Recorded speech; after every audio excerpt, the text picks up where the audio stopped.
I think this is a real misconception in the world. People don't want to embrace the divine feminine because they don't want to be a doormat.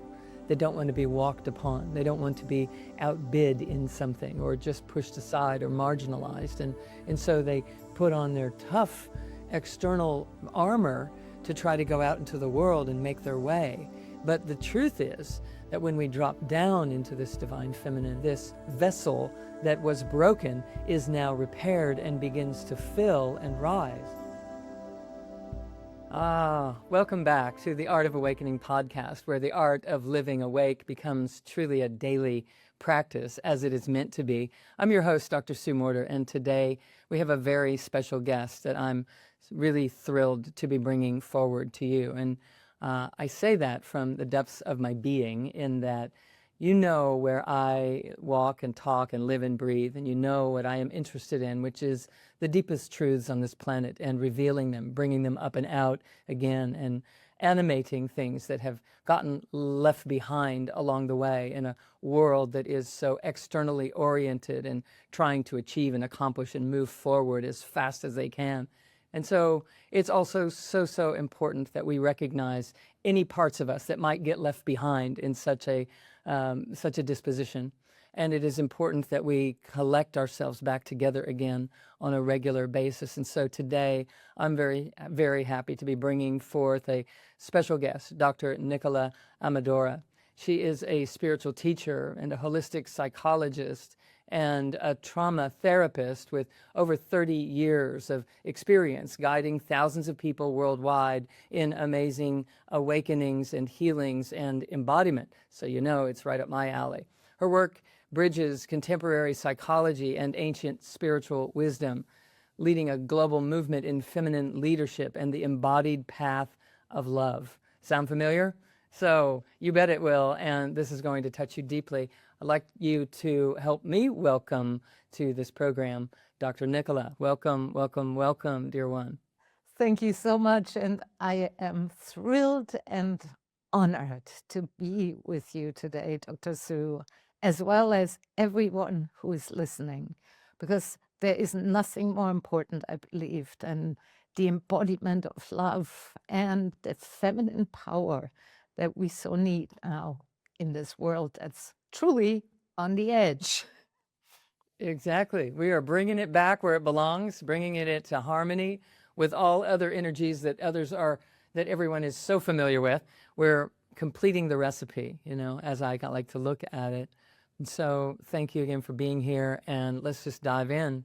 I'd love to start by sharing, with our listeners a bit about your particular journey, just so that they can start to get a sense of who you are and where you're coming from. You've walked a deep and devoted path that has led you into this work of embodied love and the divine feminine. So maybe you can just share a little bit about this? Happy to. And we'll try to make it as short as possible because I had a rather epic life.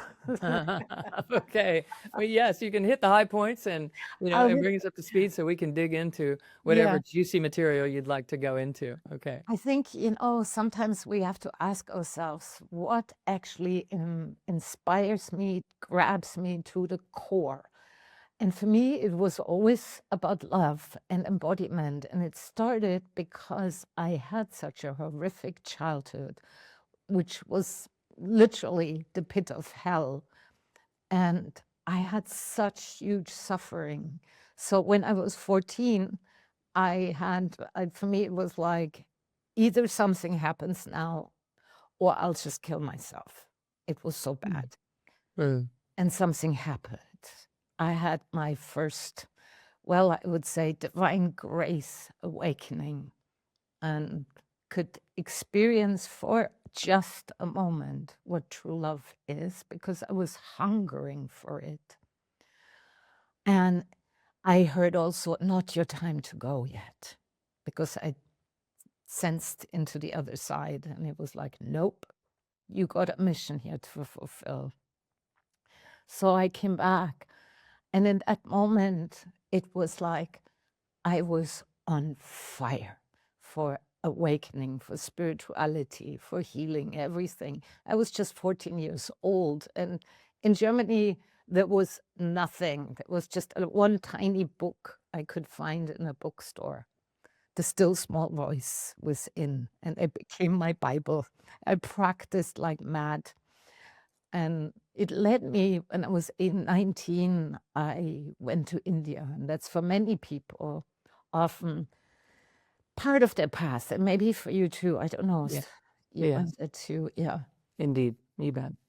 But I was so young, and I was open for anything that could work. And I went into an Indian ashram, stayed there for many months, practiced really intensely, and went then into the Himalayas and studied with the Tibetans.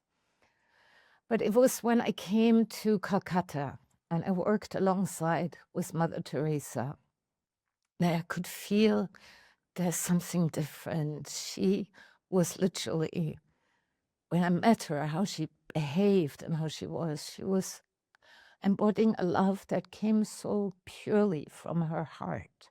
And it touched me. And in that moment, I knew it's possible to live that. I went back to Germany, and because I was so messed up psychologically, I studied psychology. Yeah, right. I also went into intense therapy, which I felt was really essential for both to spiritual practice and also more somatic experiential therapy. It was Hakomi therapy at that time. And so I was kind of on the front with things, with people that I considered masters in their craft. And I continued on that spiritual path with Buddhist lamas. And at one point, it was like when I was 25, I traveled to the Amazon.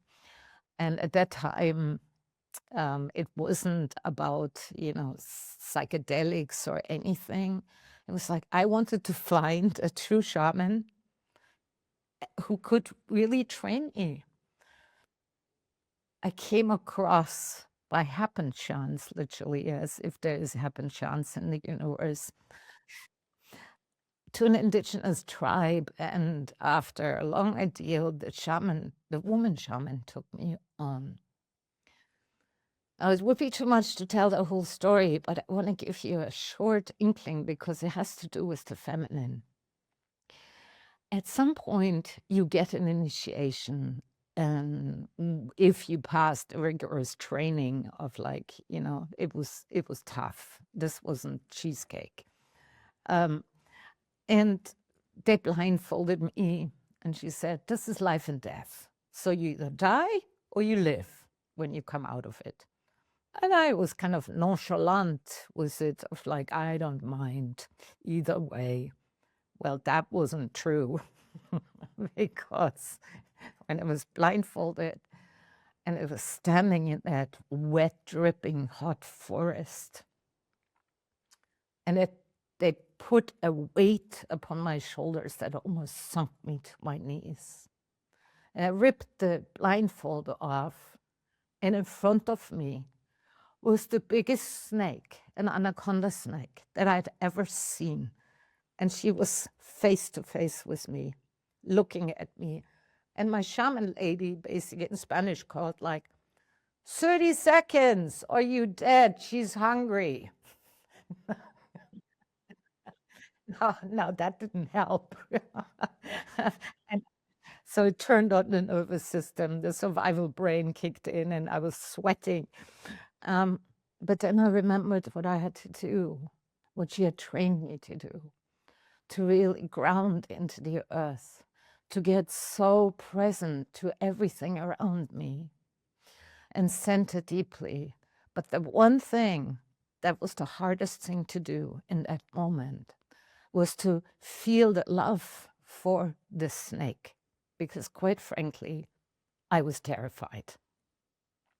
So how do you let the love come through in the moment when it's life or death? And I just felt into someone that I loved.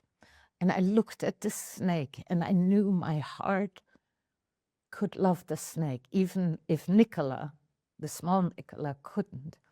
I allowed my love from my heart to come forth.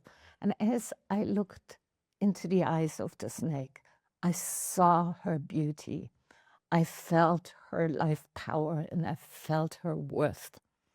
I felt something indescribable, a connection, alive. And exactly in that moment, because animals don't lie, she went down with her head and laid down on my belly, like put her head there. I sunk to my knees, and she was wrapped around my belly and went to sleep.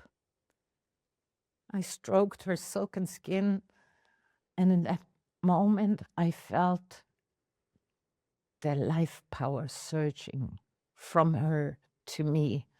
And it was like this Shakti. At that time, I had no word for it. The Shakti had awoken. And at some point, I just felt one with the snake. And when that was accomplished, she just slithered away and found another prey. And my shamaness, through her broken teeth, crackled and just like, you did it. It's done. And that was the moment I felt the feminine, the power of the feminine. That is what is essential, not just for me, but for every living being to connect into that. Because I felt the love needs to be embodied, but without the life power, it's a bit dead, without the feminine. And so it was much later, 2 decades ago, I met Mary Magdalena, not in a book, not in a story. It was at a time when the internet didn't exist yet. And I was guided, again, it's a longer story, but in short, I was guided to a cave in St. Bon where you and I met. I went into a cave and spent 3 nights and 3 days in this hidden cave that's now becoming rather popular. But it was in there where she walked me literally through a revolutionary way that just turned everything upside down of what I had learned, what I've practiced. It was like felt so powerful, but also so intimate. And every concept flew out the window that I had. Every wound arose. She didn't leave out anything and grilled me through the fire until I experienced in the end of those 3 nights a complete transformation that when I came out of the cave, I felt I'm not the one who walked into it. I knew what true love is in my bones. I felt it, I breathed it, and I knew that the feminine way is completely different than what we have, ingested through the patriarchy. And in that moment, I knew, okay, it's time to bring this to the world stage and guide the women, guide the people, and pour that wine out, come what may. So beautiful that come what may is exactly the disposition of this surrendered to divine feminine. We know that whatever comes, we're going to be able to be present with it once we find this deep space within that these spiritual ritual types of experiences that you've been able to have brought you to. And it is such a powerful reality transformation that happens when those doors open. And it's so interesting that, thank you for sharing both of these pieces of the story with everyone. I'm sure that the listeners are, wondering, how do I get in front of an anaconda, and what happens in my world, etc. And what we're here to share is that isn't necessary, but it works. And what happens is, when a true teacher is in those circumstances, they begin to assimilate what is it that is transpiring in me, and how then can I translate that for others so that they don't have to be in these same circumstances in order to find these deep spaces within their own being. And this is what I love about you and your work, and is definitely how I have oriented my entire life as well. In fact, I just wrote about some experiences in my new book that are very, are similar in some of these ways, in terms of the internal experiences of dropping into these hellish spaces. But it's actually the transformative quality of life, that when we know how to engage in them That's and it. benefit from them, we do Yes. benefit from them, because we discover the rest of who we are. We discover our ability to be present in all circumstances, and to surrender to love, which is pouring through us and into our lives if we let it. And to this is what act you're from that. describing. Yeah. Yeah, and to act from that. That's, yeah, because I was sitting there with so many mystical experiences that you can read in a mystic's book, but I was like, what good is this for if I can't embody it and live it? And what you just spoke into was the sense, okay, so how do we do this? How do we, you don't need to meet an anaconda snake, as you said, How do you walk through your fears? How do you engage with the shadow and walk through the hell realms that are the crucible for embodiment? Because my experience is the soul really wants to incarnate into this, what I call the broken vessel of our humanity. And it's the fragility, the vulnerability that we're so scared of. But by surprise, I fell into this experience of, it's actually my vulnerability that led me to my divinity. It wasn't, that was the wild thing. Like, the greatest fear led me to my greatest power. It was just like the other way around. And so important for everyone to hear this. In fact, I have said those exact same words. My vulnerability led me to my divinity, and I feel like I'm just dancing in the most exquisite dance right now. Yeah. What people have to realize is that when we surrender, we're surrendering to something greater than what we were bargaining for before. So even if there is an intimidation to surrender, if there is a question of, what will I become if I let go? What do I fall into? What will it be for me? And so the subconscious is not likely, signing up right up front, first in line, let me in. The Like, subconscious is no. like, hell no. I don't think so. Thank you very much. I'll just read about it. It And sounds very nice to cruise yeah, to that's good for awakening. you. Thank That's you. not for me. So how do you encourage people to feel safe?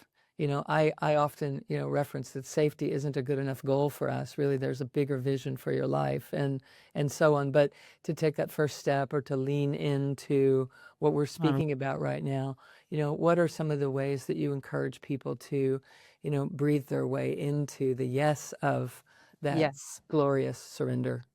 I think there's, especially also the survival brain, it needs something bigger that it feels held by. And when people hear me say groundedness, that isn't enough. I always say, okay, so here's a fact, because the survival brain only works on fact. It's like the earth holds you. There's no newspaper that has written about, and she fell off the earth. Right. Never So, saw her again. yeah, just feel how the chair and the earth below you actually holds you. That's, and earth is matter. Yeah, she holds you in that. and to feel that, to sense that, so the nervous system can just relax into it. Because this is the barrier that the survival brain says, hell no, no awakening. But the heart, your spirit is like, yay, yes. So there's this gap, and often we play tag and pull, with those levels. But at the same time, if we give the nervous system, okay, here's a home. And the other thing is also what I noticed, what I needed, but also what I see with many need this, the sense someone is with you. Because emotionally, we often feel terribly alone underneath all the facade and the show. We feel separate. No one is there. Most people probably can relate to that. Mm-hmm. And what I found, especially with the feminine, because she goes through relating, is I can always hear the sound of I am with you. This sense, even if it's not a friend, or feel into a holy being, a Magdalena, and even a tree. And it says the same thing throughout ages. In any situation, I am with you. Mm-hmm.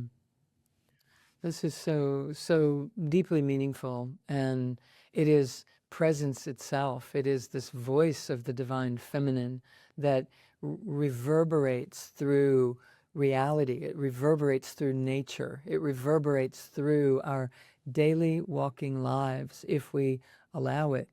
It's about us dialing into the subtleties that it can be heard through, that vibration can be carried all the way to our inner ears and our inner hearts and our inner knowing, our inner space of wisdom. And to get into touch with that, we have to soften.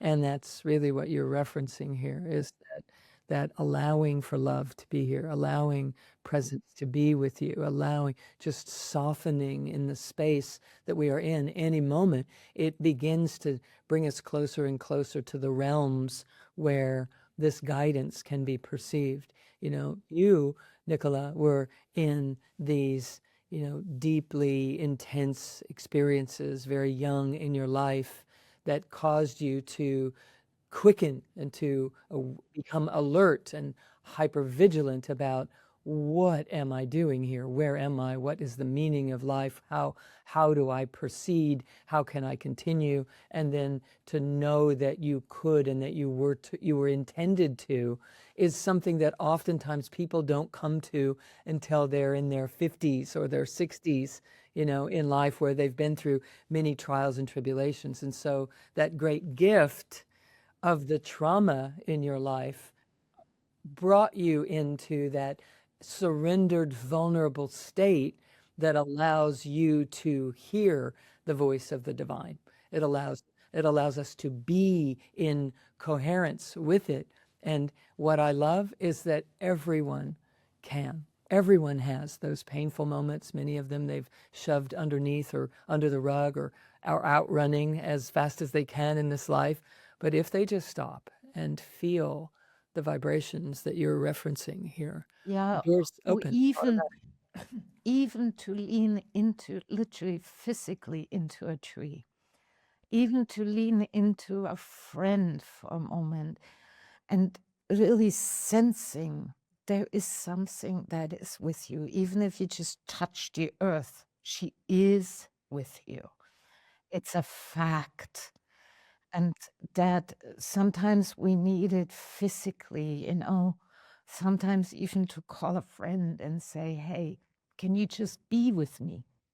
Not to fix me, not to problem solve with me, but to hear me from the bottom of your heart. And that requires a learning here for most people, and required for me to not only be really present, so not to cover things with the concepts and the advice, but truly hearing, But it also requires to sit in the heart, because only love hears the true language of another, hears the plea of another, and only love, ultimately, in my experience, can truly meet the deepest pain and celebrate the greatest joy. So that's because I see in our world right now, and especially in the spiritual scene, I see a lot of disassociation, and you probably see it too. And using the concepts, yes, we're all one, and namaste and love and light. It just you just plaster over your wounds, and you just have to change your belief system, and it's done.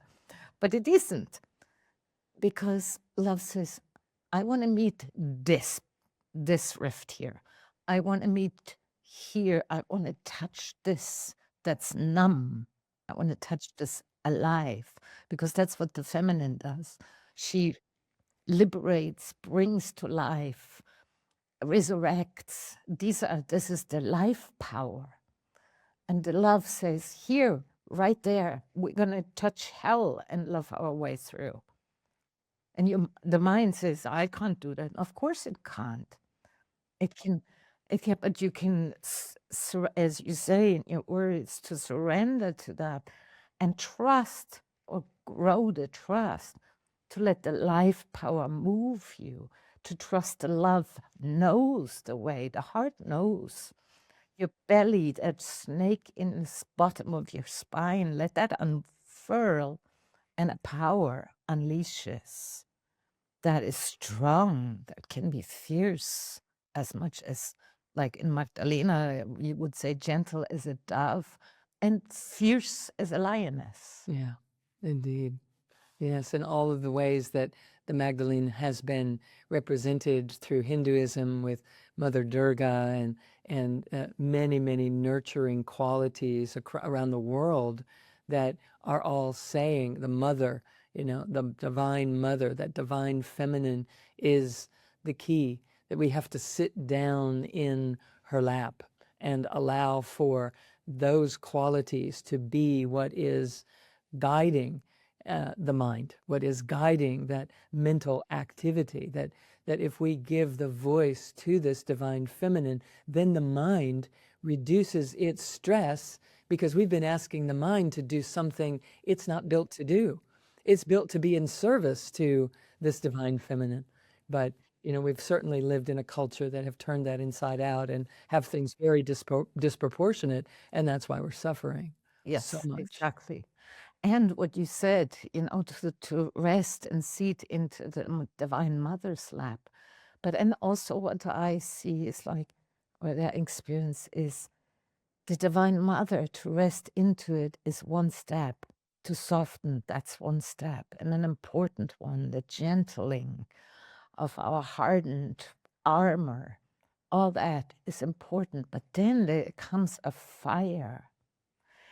It's like Durga or Kali that rises, that can stand in the midst of the turmoil, that can stand and say, not on my watch, these children won't be raped. Yeah, this both, that's what I find so beautiful.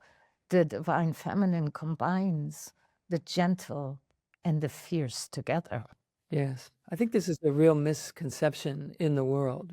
People don't want to embrace the divine feminine because they don't want to be a doormat.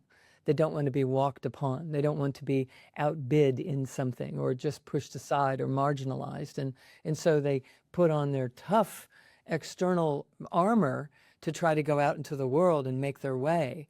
But the truth is that when we drop down into this divine feminine, I reference it like this rising mountain of a greater love than what we've known before rises up through our system. And this vessel that was broken is now repaired and begins to fill and rise. And we know that Magdal means tower. And so we know that it is this marrying of these energies, these qualities that we are made of, that gives rise to this fiery, animation. that becomes the ability to stand before anything and open yourself and allow love to flood into the situation because you are there. And so it's a whole different way of approaching and It's understanding love. completely different, and it gives me, my hairs go up because I feel like we ride on that point where it's like it's so alive. It's the living truth that comes through, not the talk truth. And maybe anybody who's listening can feel it. Which is tapping right into that well of living truth that can only emerge as as we do that beautiful hard labor of embodiment, and to that vessel where I find, there's this sweet story about, a woman going every day with the vessel on her head to go to the well and get the water, but the pot had a crack. And so she walks down the path, and over time, the same path, walking that, the water that dropped out of the crack allowed flowers to blossom. Right. And there Right. were many women with cracked pots, so there were a lot of flowers blossoming. So I feel one crack we need in the pot, because sometimes that's where the greatest love can shine through. Yeah, so it's like instead of perfectionistic, we're appreciating the perfection of the divine design that we are. And as we love into those crevices within, we begin to build enough of a vessel to carry the water in the first place. And that grace allows something beautiful to happen just because of where we walk. Yeah. I love that. I Yeah, love that. it That's it. becomes our whole love labor of embodiment then becomes such a benediction to our beings, and you may not even notice it, because this embodiment piece, I find, like, especially with the masculine spirituality that's been preached for centuries, it's been left out. The body, the vessel was degraded and dismissed. Your emotions, you have to get rid of it and become like vanilla ice cream. And I thought that is all BS. It's not true, because the sacred is in form with, and only if we can stand and look at creation and say, every being has innate worth. And she is here in this form, in the tree, in you right now as I'm looking at you. And she's just a different face, a different emanation.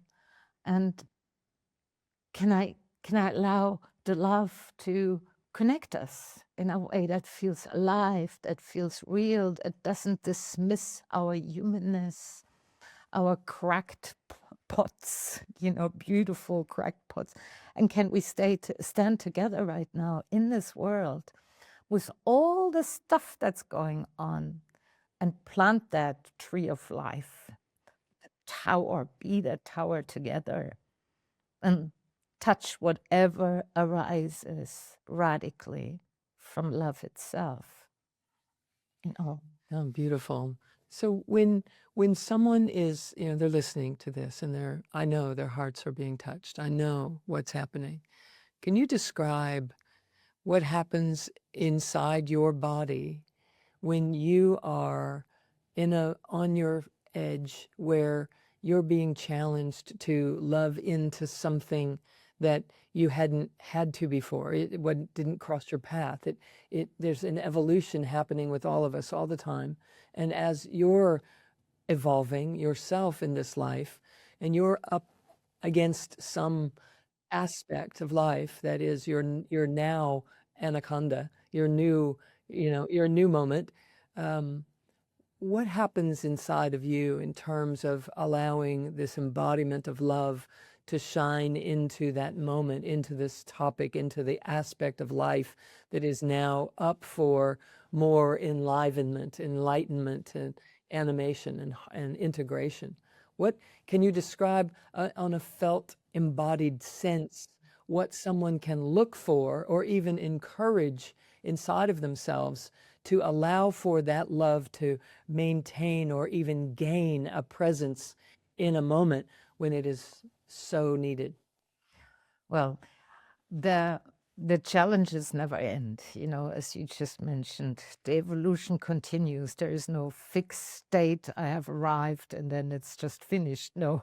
Yes, yes, yes, That's a nice misconception, sorry. yes, yes. We know that for sure. Yeah. So it's the invitation is always, whether you have something small that happens in life, like a disagreement with another person, or evil stands right at your door. It doesn't matter. It's just grows in bigness over time, depending on what your capacity is and your soul call. But for me, I would say what I experience, what I do is when I meet something that is really tough, and I did have it last year, just another round. I allow myself first, like you really need to allow yourself to first let all the feelings come through, all the emotions, not to try to think the way around how would love relate to this, because you can't in the first place. It's not possible. When there's a lot activated, first thing, ground, ground, ground. Second thing is really allow the emotions to just flood like a river through, whether it's tears, whether it's shaking or fear, whether it's rage, let it move through so the vessel can just clear itself. And then the third piece, I mean, to put it really, there's not a straight line, but there's pointers. One is like really to seat yourself back and lean into what is greater in you that you can feel, that is in your heart right now. And this is not a question that's easily to answer, but to just feel into whom do you love? What do you love? And follow that energy and feel that in your heart. Rest there for a moment. And then this question is, how does love respond to this? It's not what my mind says about it. It's not what my emotions say about it. It's not even what my body says. It's the question is like to the truth. You ask the question, how does she want to respond to this? What's the most true loving? And then that answer, to allow it to move into action. It's like shifting from reactiveness to responsiveness, because there's a deeper truth there. And you have to feel your heart. You have to feel your belly. You have to sense into your hands. If your feet are cold, it means you're not grounded. It's something that I could call what's alive right now that's emerging in response to that. Mhm. Yeah. So that's where you use all the senses, all your emotions, because there's something beneath the river of emotions. But only through the emotions do you get there to the living truth.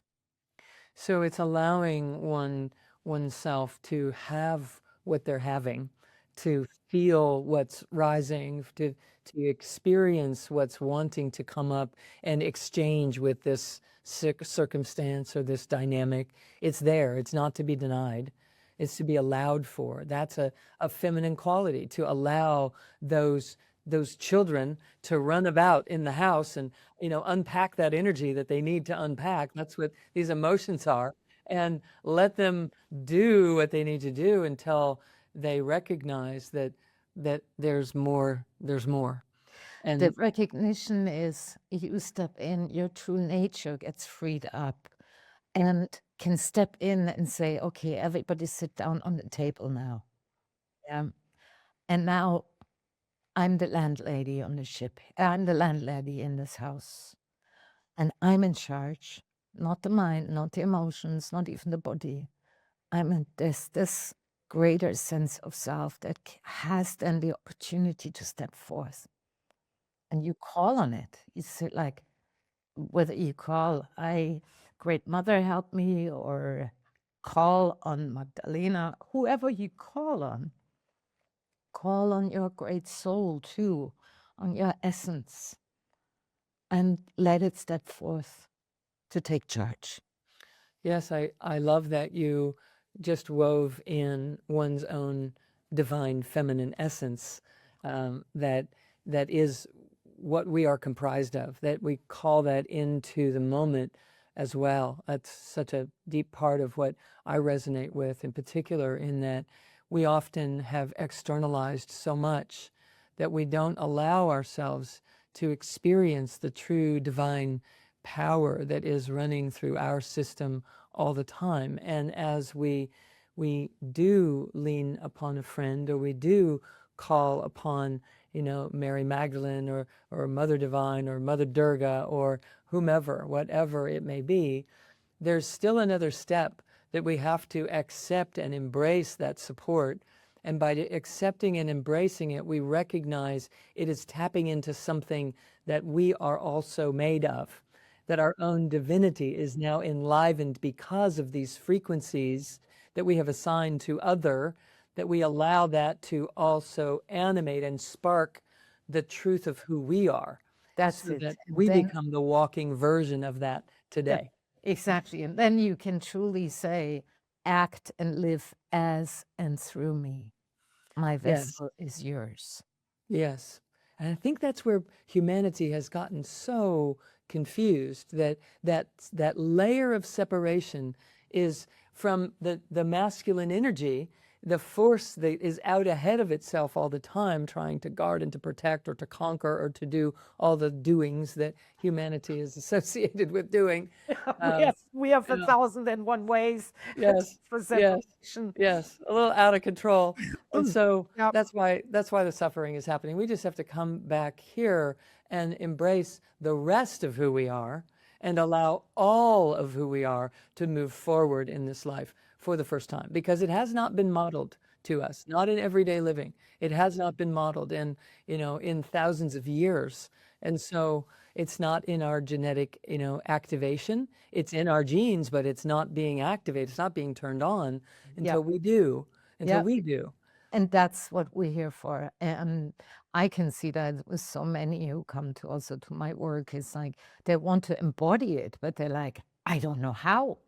Yeah. And we have so few role models, how do you live it? We have these concepts, but really the everyday life becomes the temple shrine, literally. It turns like where the sacred is literally how I touch my cat, how I relate to you. That's where it becomes embodied, that's where it becomes real.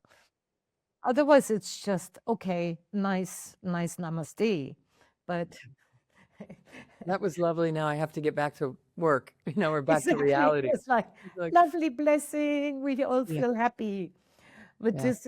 this is where the real power lies, immense power that we have right in our feet, in our lap, in our heart, is saying, okay, at that moment on the edge here, so how do you embody this, what you talk about? So your word becomes flesh, and your flesh becomes the word. One and the same. No distinction. We just That's immerse ourselves in it and live as that. and So, act from it. yes, yes.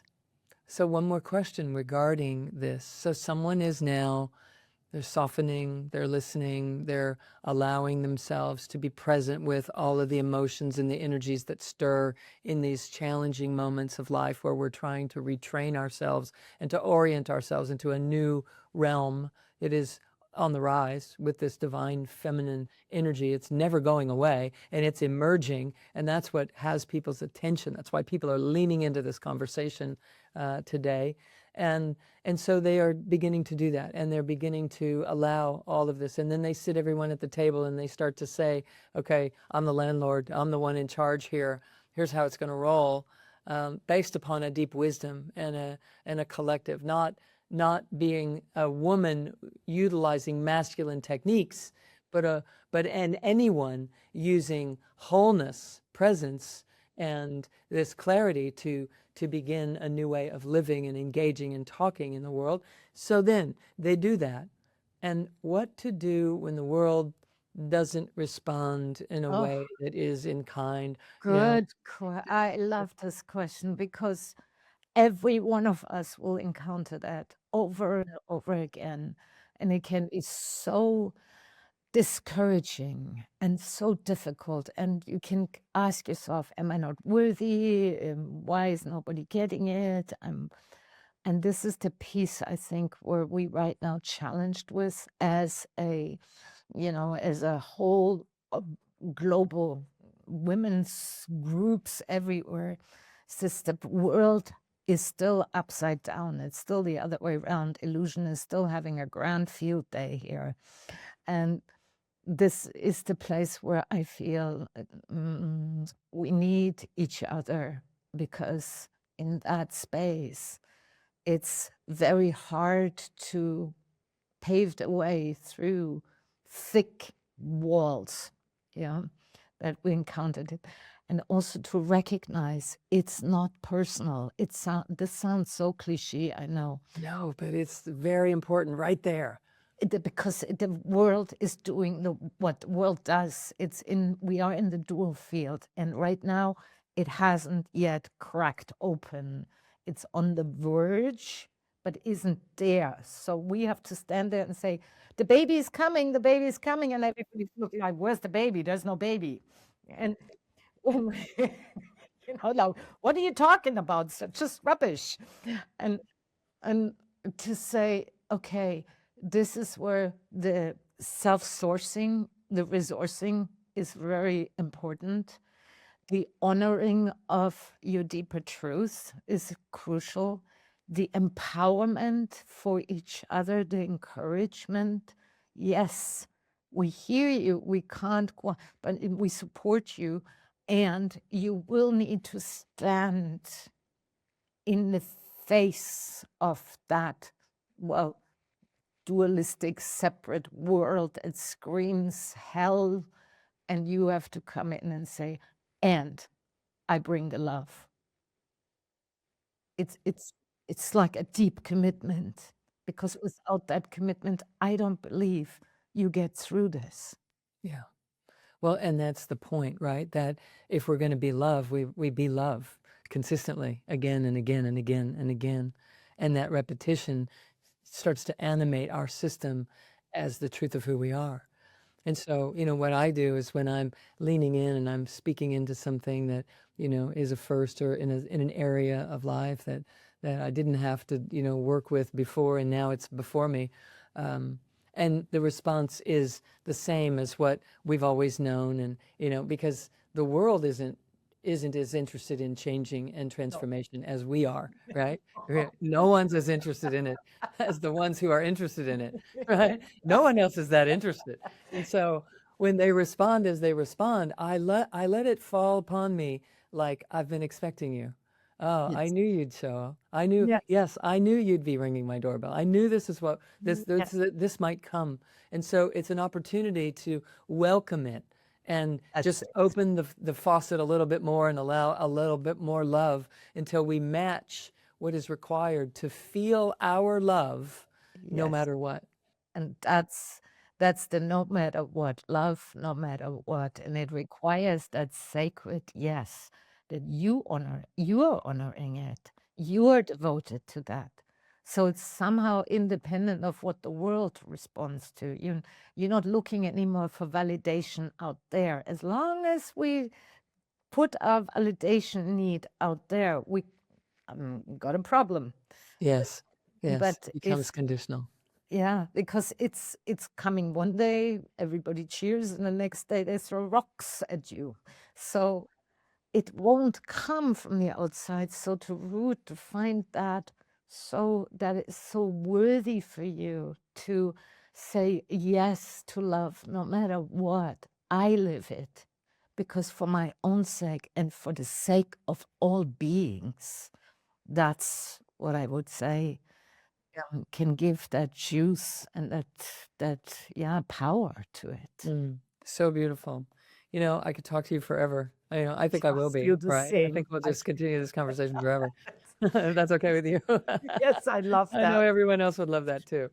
So, for today, if given this entire big, beautiful conversation that we've had so far, what would you is there anything else that you would like to make sure that people get to hear before we come to the end of our time together in this particular moment? Well, one thing is to say the heart knows the way, even if there is no way. The heart can make possible what seems entirely impossible in your life. And the other piece is what I would say, remember, I am with you. And that is so, so beautiful and so true and so beneficial. And thank you so, so much for all that you've brought into the conversation today. Please let us know how our listeners can connect with your work or learn more about you. Well, you can go to nicolaamadora.com. You also can get my book, Love Unleashed. You can look at the retreats, trainings, or the sessions I offer. And I want to also say thank you so much for having me. I loved our conversation, and I hope everybody who listened loved it too and takes a drop of that love with you. They can't not. This audience is an amazing group of people around the world that get what we're talking about, and they flourish in it. And so I know that you have animated and activated much of the light and love truly within them today with our exchanges. Thank you so much. I also want to just mention to everyone that my new book, The Anatomy of Awakening, is now available. And this is the conversation in that book, if you haven't picked it up yet. And it is my great joy and my deep honor to be bringing forth that information. We've had amazing responses to the book. It made the New York Times bestseller list and USA Today and all sorts of things along those lines. But what matters most to me is that it is based in this greater love that we're speaking about today.